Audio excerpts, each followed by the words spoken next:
welcome back to our afternoon keynote. April Ignacio is a co-founder of Indivisible Tohono. This is a group started on the Tohono Nation, which is a Native American tribe community that is split by the Arizona-Sonora border. The organization was founded in after the 2016 election with a group of women and community activists who were interested in finding ways that they could get involved politically and make a difference.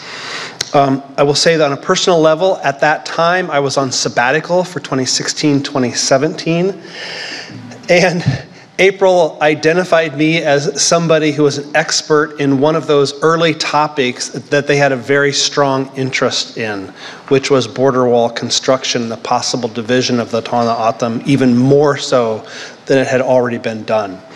And so they invited me in to participate and share some of my knowledge and what I knew and the context with them around her dining room table in Sells, Arizona.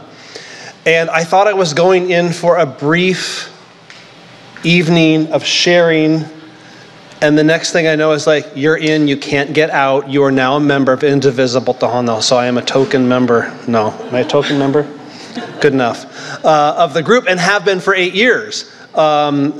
Scheming, planning, discussing all kinds of different ways. The group quickly moved beyond just talking about the border wall, but they do a lot of civic engagement and promoting political involvement at all levels. And so it gives me great pleasure. And April has been coming to this conference, first at my invitation and later directly through UQAM, and has a lot to contribute on these topics. And so give me great pleasure, and I hope you enjoy what she has to share with us today. Skug Damju, distinguished professors and conference attendees, Sisapanta, Mamta Wusichdada, Baag, April Ignacio, Inya Verna Enos, but South Tucson, Chik Komshkuro Awasik Amajit, Inya at Donovan, Ganhu, Pine Ridge, South Dakota, Amajit, and Yabat Andrew Enos, Guri Akmard, and Levine, Chik Oink Akmard, Salt River. In Yahur at Susie Ignacio Enos, Juta Guajia, Sonora, Mexico. Chik Komshkuruwawa Sigamajid, Inyard, Up, Chigi Passion, Winona, Micah, Vine, Trudell, and Baby Thorpe. Komshkuruwawa Sik Chik Tohono O'odham Amjid. Real quick, that is a loose introduction of my immediate family, the lands my family comes from.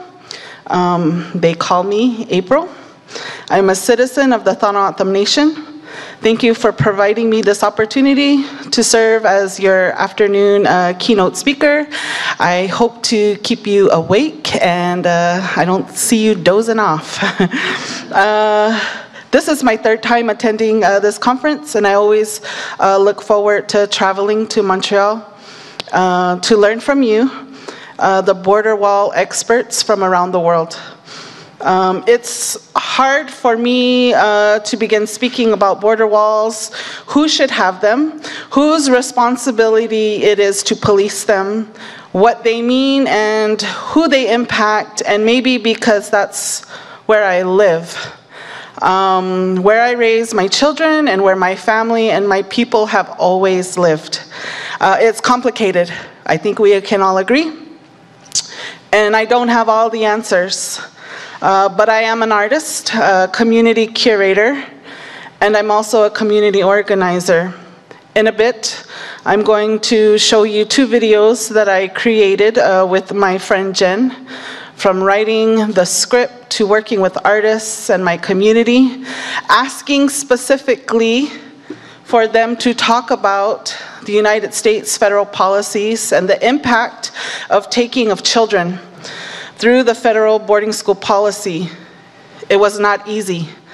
My objective was to find ways to make cultural stories about who we are for the young people in tribal communities.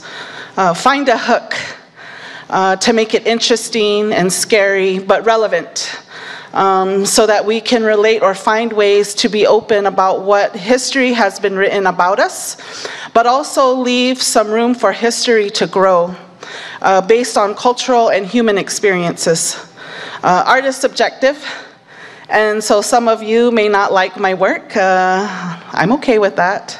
The message, the targeted audience are tribal community members, Native Americans, indigenous populations, who may have never heard these stories before, and to be told as a 21st century Native has its own way of giving me grace. That's how the Hawk story was told to me.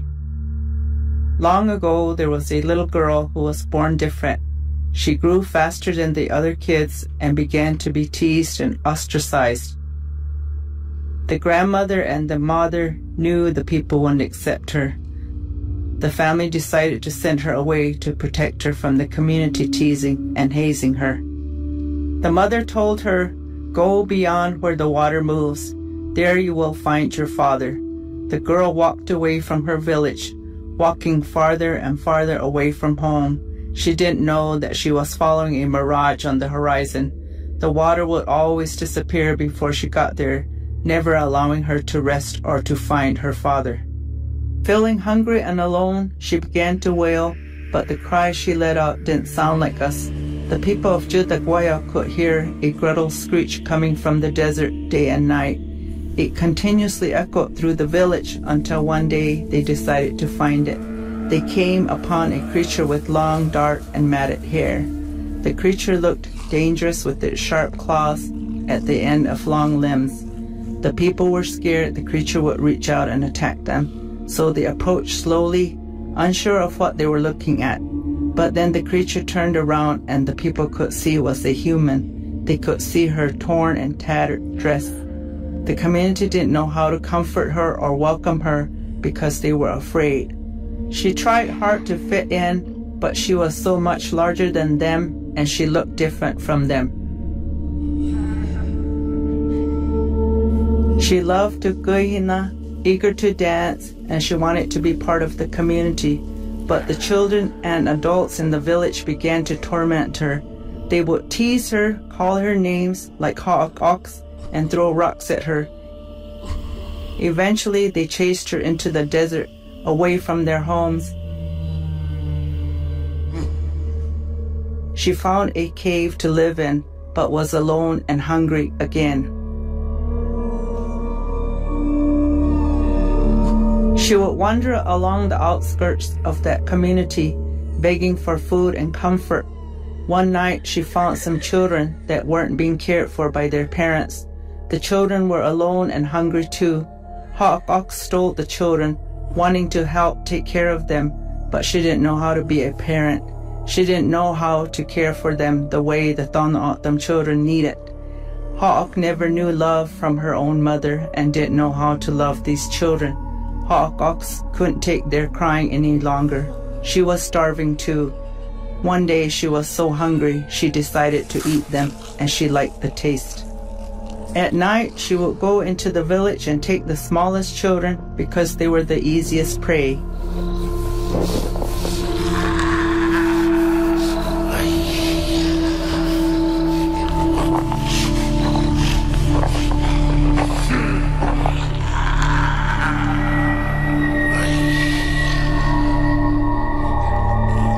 She got good at using her claws to slash them open. When the children tried to run, she would step on them, pressing them into the dirt until they popped. She would bend over, picking up crying children, bashing their heads, and throwing them into her kihok. The agave fibers of the net were stained with the dried blood of the latest victims. Every night she would come for more and more children. She enjoyed the hunt. It was a game for her. The village no longer was full of youthful shrieks of joy and cries. Parents and grandparents were concerned, some taking their children and hiding them to protect them. So many children were missing, and without children, Tohono way of life could not continue. The people of Geopolitical were ashamed at how long it took them to address this, but they decided it was time to involve Itoy. When the people arrived at his cave, an old man came out to greet them. He had long, straggly, coarse hair. He didn't look healthy or strong enough to be Itoy, but they told him about Hawk Ox. They told Itoy about the first time they met her and how she scared them. They told him how much she loved to dance. They told him about their children being taken. They asked for his help. Itoy said, "I will come down and help you." Itoy told them to prepare for a kuhina. They would need to be prepared for dancing for 4 days and nights straight. The people would need to gather wood and enough food to last the entire time. Send someone to her cave and invite her to kuhina. Itoy used the white flowers from Gushatuak to make the sleeping agent. He had a plan. Hawk Ox was so happy to be invited into the community, she began to make a new dress. The people heard a noise in the distance approaching in the desert. When she walked into the village, the parents and the grandparents were shocked to see her dress. It had rows of fingernails and bones along her skirt and teeth on a necklace and some for a belt. They knew it was their children, and they had to remain calm. They knew if they didn't follow Itoy's plan, they would never get rid of Hawk Ox. When the music started, immediately the men and the women would invite her to dance. Song after song, she was up dancing with the community. Every time she tried to sit down, another song would begin and another partner would grab her.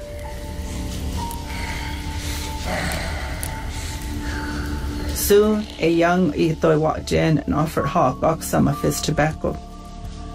It had been laced with the dry flowers. Song after song, dance after dance, smoke after smoke.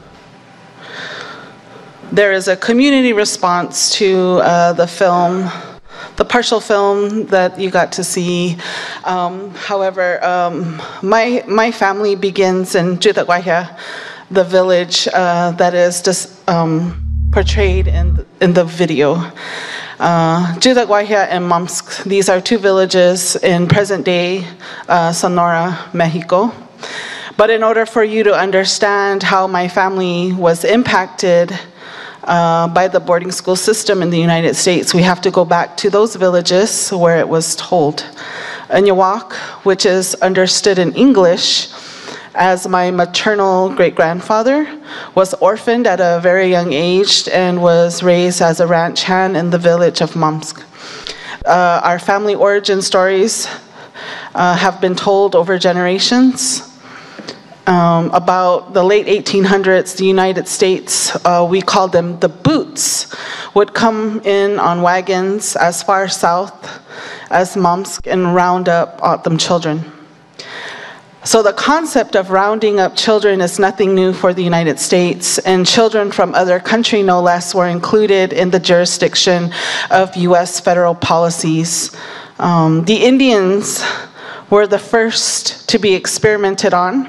Just how far the United States could go, how far they could push it. Here in Canada, they call these institutions residential schools. Aniwak was sent to Carlisle boarding school, which is in Pennsylvania, worlds apart from our homelands, and his name was changed to Jose Ignacio. There are debates within our own community how he made it back to Mamsk. What we do know is he would write letters to the man he worked for, and that rancher would take those letters to a young woman in Geopolitical who would read and write, who could read and write in English. When he finally returned to stay, he traveled to Geopolitical and met the young woman he corresponded with during the time he was at Carlisle. And as they say, they fell in love, got married, and had many children. My family is hazy about the dates, but we think it was around 1920s. Jose and Placida agreed that things were changing around them, and they wanted their children to have some opportunities, so they agreed that having a Western education would be beneficial because the Americans They were not going to stop coming. So they migrated to the village of Kamsgurwalsik, which name was changed to Cells after the Bureau of Indian Affairs set up their agency. It's a familiar story for most migrants who want to ensure their children have a better or brighter future. But when they arrived and settled in Cells, they learned that the agency school was set up for white children of the Bureau of Indian Affairs Agency and the Indian Health Services employees. So their only option was to send their children away. I think it's important to state that the United States federal government was funding mission churches and giving Christian religious groups jurisdiction over tribes in the late 1800s until 1960. So this is a part of our family history where Jose and Placida's children were sent to Tucson Indian School, which we know as Escuela. In Yahuord, my grandmother, Susie Ignacio Ines, and Sish, that is Elizabeth Ignacio Antone, which translates to my grandmother's younger sister, but for the purpose of this, I will refer to her as my younger grandmother. They processed the trauma of Escuela very differently. The abuses they suffered during their time at Escuela continues to impact our family in ways I'm still peeling back and processing. When my younger grandmother's dementia began to worsen, she would tell the same stories. One of those stories that I can recite was about how her tongue was split for speaking O'odham, our language. There were Akamir O'odham and Thana O'odham children who were sent to Escuela as young as 4 years old. And for some of them, it was the first time they were away from their families. The loneliness was sometimes overwhelming, and my younger grandmother was a good storyteller. She was funny, beautiful, and she liked to make people laugh. So as she told it, she was caught speaking in O'odham, trying to comfort these children, trying to make them laugh so that they could forget about being sad. The missionaries heard her and took out clothespins. These were not the ones that were, that can open and close. They were the ones that had just a split piece of wood. And the missionaries heard her, took out the clothespins to teach my younger grandmother a lesson. She talked about how it made everything worse. And she sat in this desk for hours with blood and saliva overflowing across her hands and dress. The trauma of that experience for my grandmother, my younger grandmother, ended up not wanting those same experiences for her children. My aunts and my uncles do not speak O'odham. And maybe those stories she retold were her conscious guilt, or maybe it was the painful memory of Escuela. In Yahuord, my grandmother also attended Escuela, but processed the abuse differently and became one of the first language linguists for our tribe under Dean and Lucille Saxton. So two sisters who both attended the same boarding school during the same time processed and dealt with the trauma of not being allowed to speak the language in two completely different ways. When my mother was alive, she would talk about understanding the concept of being poor at a very young age. She was sent away to Southwest Indian School in Peoria, North Phoenix in Arizona. She talked about being forced to babysit the missionaries' children, and sometime they would pay her. Her little sister Marilyn, my aunt, was a really good seamstress, and my mom would say that her little sister Marilyn was one of the first O'odham fashionistas. My mom once recalled before they learned how to make their own clothes, she saw her little sister in the mess hall, and her feet were sticking out of her shoes. My mom had been saving up money to buy herself some new saddle shoes. This was back in the 50s. My Aunt Marilyn was around 6 or 7, but the guilt for my mom was overwhelming, so she had asked one of the missionaries to buy her sister the saddle shoes. When my mom died, she had over 50 pairs of shoes. So I'm trying to understand that trauma. My mother was the first generation to be able to keep her children. In my own experience of attending boarding school, Santa Fe Indian School in New Mexico, I didn't have those trauma-induced experiences. I was treated well. I learned how to clean like a professional and take care of myself. They had a great arts program, which I still kick myself for not taking more advantage of. My oldest son, Micah, attended Sherman Indian School in Riverside, California. He loved it there. But when I would visit him there, it would make me sad. The campus was old, outdated, and grounds are not maintained. My family experience with the boarding school system is unique. Oftentimes, as Indians, we offer up humor and laugh as a means to cope. I realize that within our family, we only scratch the surface level of this complicated relationship we have with organized religion, Western education, and we tend to focus on the positive aspects of those experiences. There are multiple layers, but these are just a few, I hope, that point a picture of resilience. In Ñuwakor, Jose Ignacio ended up serving as the first tribal chairman for the Tohono Nation, then known as the Papago Tribe of Arizona. He and his family migrated across to ensure his children would receive a Western education. His daughter, Susie, my grandmother, became a language linguist. Her daughter, my mom, was a teacher for the Bureau of Indian Affairs, now known as the Bureau of Indian Education, for over 30 years. And myself, I am the co-founder of a grassroots organization called Indivisible Tohono. We focus on federal and state legislation that impacts the Tohono Nation. It is what brought me here today. We began organizing after Trump was elected in his first term.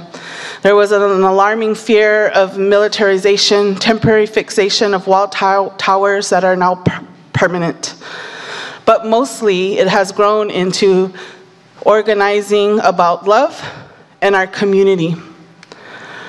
So I want to fill up that time, and we'll get back to this video.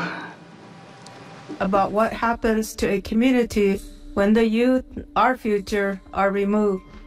Since Spanish colonial times, churches were determined to convert, indoctrinate, and civilize Native children to create good Christians. The 1819 Civilization Fund Act opened the floodgates for federal agents to round up and send Native children across the United States to missionary and federal boarding schools in an effort to curtail the Indian problem and encourage assimilation. Our children were forced from families, or families volunteered their children, hoping they will be provided opportunities in this new society. But some families resisted losing their children. Stories are told of families who would hide their children in pots, granary storage, or leave the children hidden in the mountains when a school roundup was coming. While most children were rounded up and sent to boarding school, some did manage to stay with their families. At these schools, Tohono children were taught subservient and industrial skills and how to be valuable to American society, but they were also punished for speaking their own language, and most did not see their families for many years. Boarding schools contributed to the interruption of language and ceremony that was modeled between generations. Combined with restrictions known as the Indian Code of Offenses, the consequences of World War I and II, and relocation policies, the Tohono community lost speakers, knowledge keepers, and the opportunities to pass forward the knowledge needed to maintain our culture. Over the years, these missing parts of our society became painfully clear and have echoed through the generations. Gaining sovereignty was a compromise. It promised us education, but we lost control of the content and form of that education. With the passing of the 1975 Indian Self-Determination and Education Assistance Act, indigenous communities across the United States were finally in charge of the education policies and practices for their children and were provided federal monies. For the Tohono O'odham Nation, it provided the opportunity for us to determine what our children would learn in school. It meant we could prioritize language and culture for learners of all ages. We built our own education department and wrote a comprehensive education plan addressing school and community concerns and needs. We laid the foundation for the Tohono O'odham Community College, which now has over 1,045 students. In an effort to combat language loss, we authorized the Hale Alvarez O'odham orthography as our first written language. Our goal is to ensure our children are given the quality education and resources needed to be O'odham and successful wherever they live. The legend of Hawk Ox is a multi-layered warning about how communities can cause issues, but also rise together to solve them. Today, there are community groups offering language and culture programs for learners of all ages. We still have a long way to go, but the point is, we now have the power to make those decisions.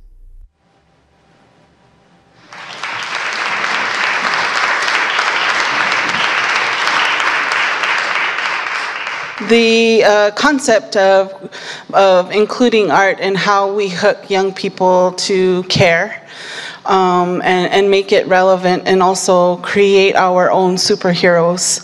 So in the legend of Hawk Ox, Itoy is the hero. He is the hero. He is the Jesus-like savior that walks on water in our culture.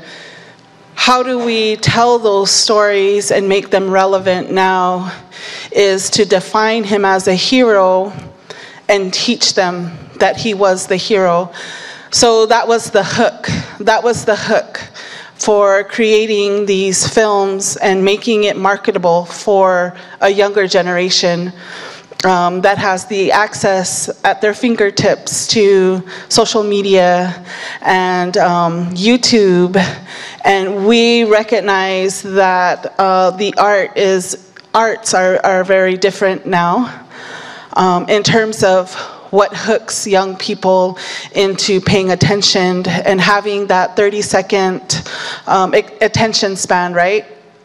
I don't think I have seen, even in this room alone, the ability to just not look at your phone within the span of 2 minutes. I think that's what I was counting, was 2 minutes.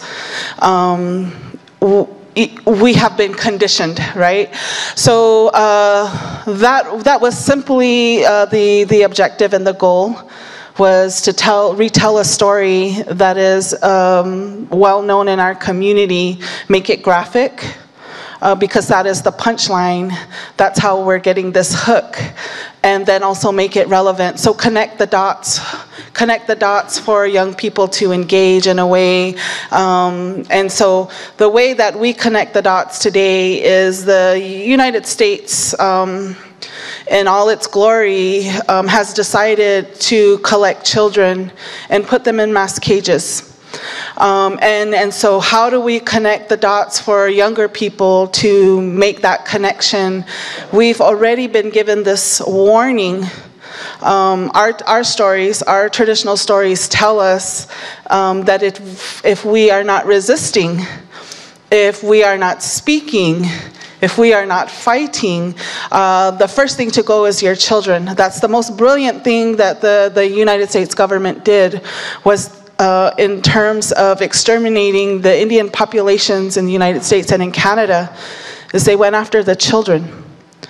And so you see, so if you can connect those dots, that it's a strategy in any part of the world, the colonial structure, that is going to be the first mark, is when children are taken, children are sitting before these courts alone, unable to have representation, right? As the law affords it to do. These are the signs. These are the signs that the colonial structures are completely in power. So as an artist, as somebody who sees color, not the black and white, but someone who sees color, trying to find how those images, especially for young people, to develop that sense of compassion, humanity, and the human experience, as opposed to extracting those stories for your own benefit, right? I think like this was very successful in my community because of the community response. But it could only happen because I am a native from that same community. It couldn't happen from somebody from the outside extracting our stories. And so I think that is the last part of my message, is that the extraction of resources is something that natives are used to. We are used to being fetished in the way of wanting that information, but how does it serve that community? And I appreciate your time, and I'm sorry about that first video because it was pretty great. Thank you.